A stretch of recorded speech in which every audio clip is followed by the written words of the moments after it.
can't fight my fear. Isn't it lovely?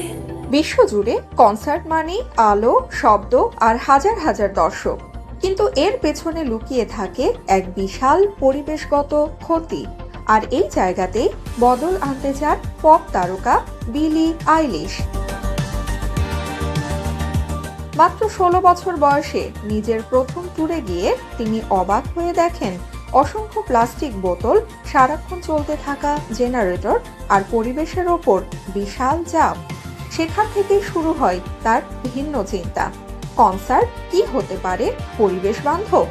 তার সাম্প্রতিক বিশ্ব tour Hit Me Hard and Soft the tour ছিল সেই প্রশ্নের বাস্তব উত্তর।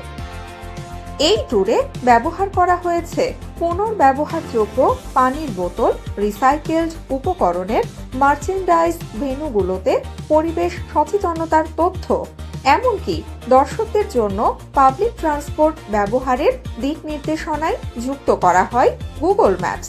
খাবারেও আনা হয় পরিবর্তন, অনেক জায়গায় দেয়া হয় প্ল্যান্ট বেসড খাবার, যা পরে স্থায়ীভাবে মেনুতেও যোগ হয়। ফলাফল, 1 লাখের বেশি প্লাস্টিক বোতল ল্যান্ডফিলে যাওয়া থেকে বাঁচানো, 4000-এর বেশি মানুষের জন্য খাদ্য সহায়তা। এই পুরো আন্দোলনের লক্ষ্য একটাই, শুধু নিজের ট্যুর বদলানো নয়, বরং পুরো ইন্ডাস্ট্রির চিন্তাধারা বদলানো।